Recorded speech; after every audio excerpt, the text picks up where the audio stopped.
In the wake of the Humboldt bus tragedy 1 week ago, a new Canadian GoFundMe record was set online. More than $10 million has been raised for players and the families affected. A freelance writer, though, named Nora Laredo, made a comment online about the outpouring of support, saying this 2 days after the crash. "I'm trying to not get cynical about what is a totally devastating tragedy, but the maleness, the youthfulness, and the whiteness of the victims are, of course, playing a significant role." Reaction to that message was swift and it was angry. As of Wednesday, Laredo tweeted again, saying she had more than 7 million Twitter impressions. That's the number that actually generates interaction or replies from others. Along with some praise, Laredo received a lot of online hate, including death threats and promises of boycotts against the publications she works for. She's written an article for Maclean's and she freelances for the Globe and Mail, for example.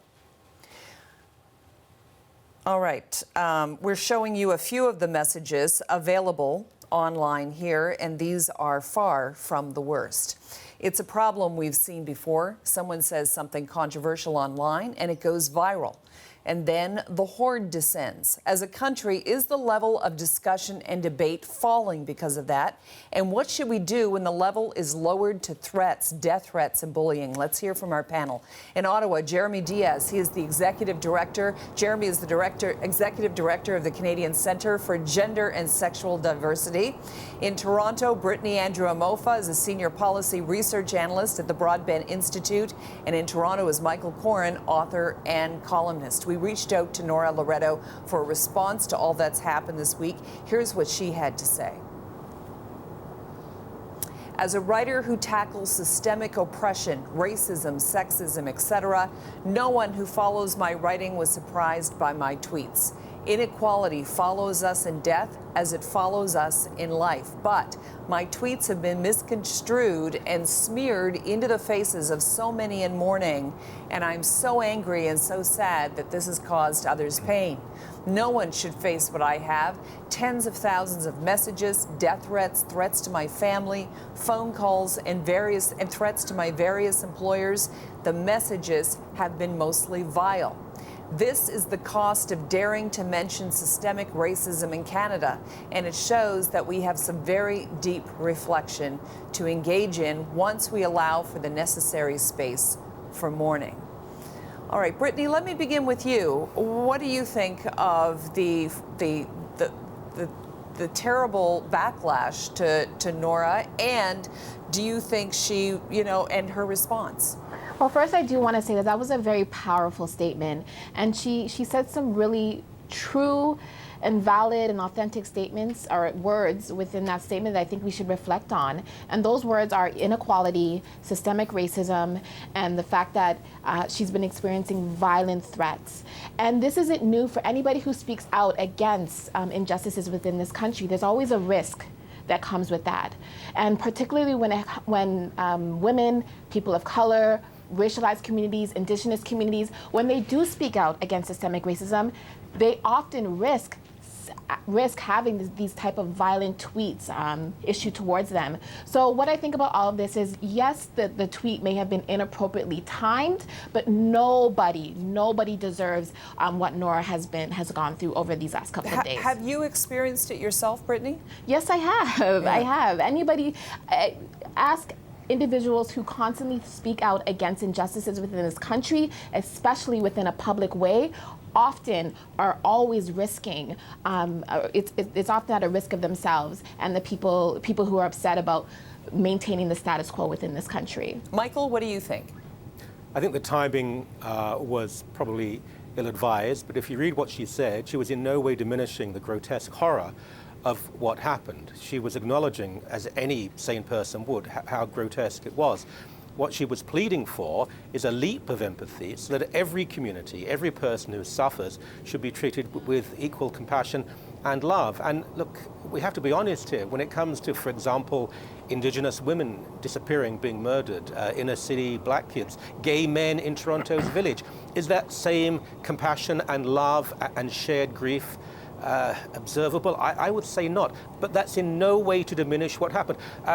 one of my sons was quite a high-level soccer player, traveled to New Zealand and Portugal and England and the US. And yeah, my heart was in my mouth often when he was traveling. Of course, we understand the fear, and it's entirely understandable that we would be sensitive to these kids. They are like us. But surely we can define ourselves by more than just someone being like us. So what she said was not actually wrong.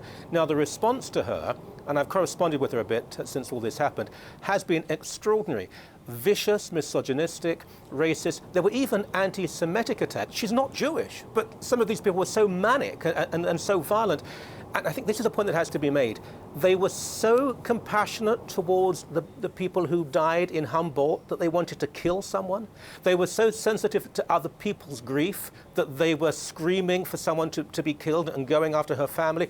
And I have to say, I mean, it is principally women and people who speak out about injustice. But about 5 years ago, when I had a change of opinion on equal marriage and some moral issues, I saw the gates of hell. You know, my kids, they were trolled. My wife was written to. There were various nasty attacks on me. I lost various jobs, by the way, after campaigns were successful. And that's just me. I'm not that important in all this. But no, but seriously, like this is so this is what happened. There are campaigns, and you lose work because of it. Oh, I mean, some of them, it was understandable. I left the Roman Catholic Church. I should lose some Catholic columns. But there were other people there were campaigns on social media.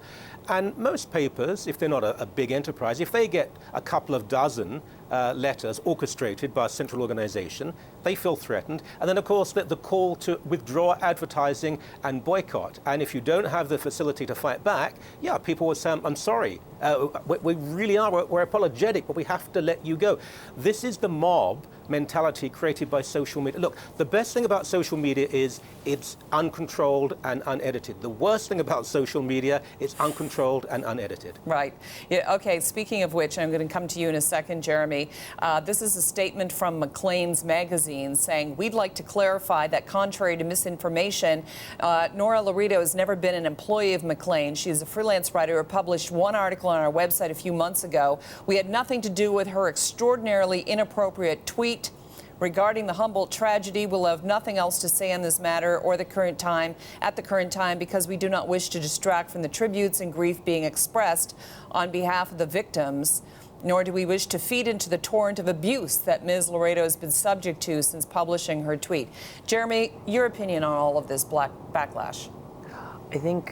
I mean, what happened in Humboldt, hit all Canadians very deeply. I think all of us can relate to that experience of losing someone we care about, and then of course losing young people in that dramatic and shocking way.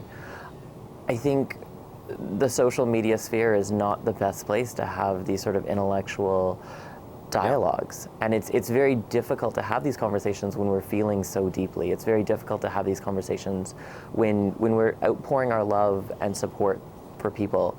And I think, speaking for myself, there are times in my life where tragedy hits the LGBTQ community. We can look directly at the Pulse massacre, and we hope that the nation stops and mourns. And I'll be honest, there were people who didn't stop and mourn. There were people who kept on walking, and that hurts. And I think Humboldt is a reminder that we as Canadians have the capacity for great compassion and great love and great financial support for people when they're in need. And I think we need to look forward now and set this as the new bar, the new standard for the next time when someone's hurt, that we step up in this significant and powerful way. I do want to add, though, that I think it's tough to have these conversations because there are a lot of people who just have difficulty hearing it. At the center we talk about systemic racism, social injustice, LGBTQ issues, and it's tough for people who don't personally relate to these issues to understand how it works. No one wants to be called a racist. No one wants to be called a homophobe. No one wants to be called an oppressor. And yet, whether we like to believe it or not, each one of us, including myself, does things that hurt and hurt people. Michael? And so we need to challenge our behavior to do better. And how we have that difficult conversation, when do we have that difficult conversation is a very important question. Michael, what about that question? And Maclean, and your response to what Maclean's had to say?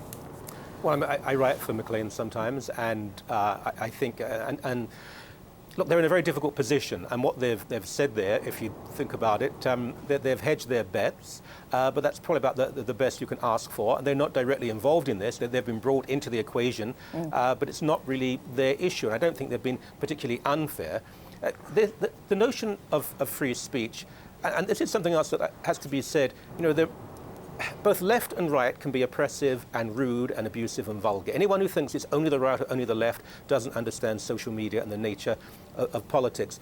But some of those people who have been attacking this tweet and other similar situations are the first to say that their free speech is being limited.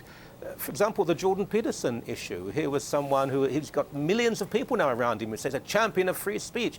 Well, I'm not saying that he's the issue here, but does free speech apply to all people? One tweet would not have hurt anyone, really, and I can't imagine many people in Humboldt were even aware of this. But it was made a public issue and a major issue and an international issue, but all the reaction to it. And there was one mum in Humboldt, and God bless her, she put out a statement, and it really said, it replicated to a degree what the tweet said. Can we now, from this tragedy, move forward in a constructive way, and in terms of the indigenous community and other divisions in society, build a better Canada? This was not mocking terrible grief. This was not downplaying tragedy. It was saying, let's learn from this and make sure we treat all victims with the same respect and love. Right, but where do you do that? I mean, online is so much a part of our lives now, Brittany. Yes, and can I just say, just to circle back to the free speech conversation, it's very clear. Free speech defenders are only interested in defending white nationalism, defending white supremacy within this country, and defending those who don't want new immigrants, let's say, or racialized people within their borders. So we always come back to this conversation when we ask, where are the free speech defenders? When it comes to racialized communities who speak out against injustice, how come they aren't coming to our defense? If we look at it time and time again, free speech defenders are only really interested in white nationalist conversations. But also, to circle back to that, is you can both acknowledge that the tweet was poorly timed and insensitive, also while acknowledging that the death threats and the violent statements and the violent DMs that Nora has been getting has been outrageous and wildly inappropriate. And I think those are the two things that people are having a hard time grappling with. Yes, it was a poorly timed tweet, but no one in their right mind deserves to seek violent death threats. And this should not be playing out on social media. And when it comes to McLean's, it's quite interesting because they're casting subjective punishment depending on who you are as an individual. They have many individuals on their roster, whether they're staff writers or whether they're freelancers, who say wildly inappropriate things all the time. So how is it that this one particular person faces this particular punishment and receives this statement while others don't? So we're not punishing her? Exactly. So I think there needs to be greater Well, in terms of issuing a statement and slandering her, she got slandered through this statement, which is going to follow her for the rest of her life. But I'm just saying that there needs to be some standards set across the board. I would like to see greater transparency from news outlets and from just publishing agencies in general in regards to what is okay and what is not okay, and what is the repercussions for doing certain things, and that's not what's happening here. All right, well, we have to leave it there. A good start to this discussion. It doesn't end here, I hope. Jeremy Diaz, Brittany Andrew Amofa, and Michael Corin, thank you. Thank you. Thank you. Thanks.